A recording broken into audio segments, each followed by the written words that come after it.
Samahan natin gumimik ang biyaherong si David Bayarong sa Biyaheng Gapo.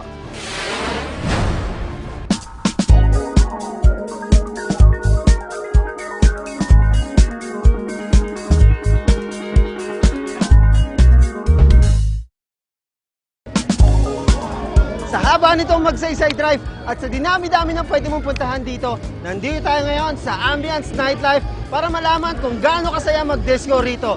Kaya mga batang gapo, samahan niyo ako para tuklasin kung ito nga ba ang pinakamasayang discohan dito sa Olongapo. Let's go!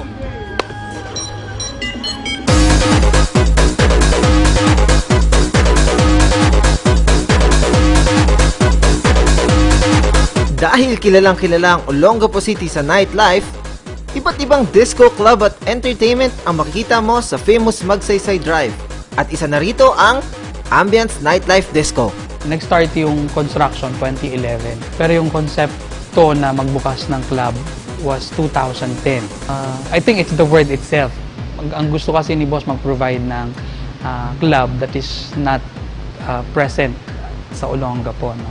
Yung club, it's not a girly bar. We're going to provide entertainment, dance, music, parang talagang night out lang.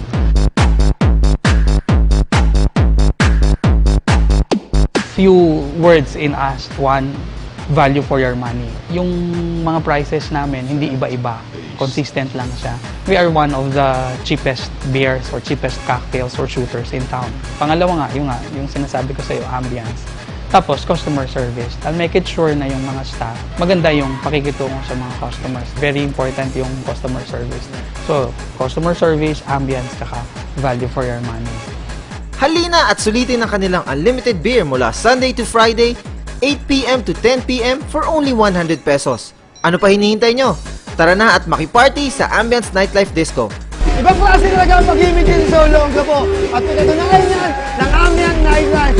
Kaya mga batang gapo, punta na kayo dito para ma-experience ulit yung ganitong klase pag-enjoy ng party. Hanggang sa susunod, ako si David Bayarong. Samahan nyo ito sa Biyaheng Gapo. Tara, party pa tayo! Let's go! Woo!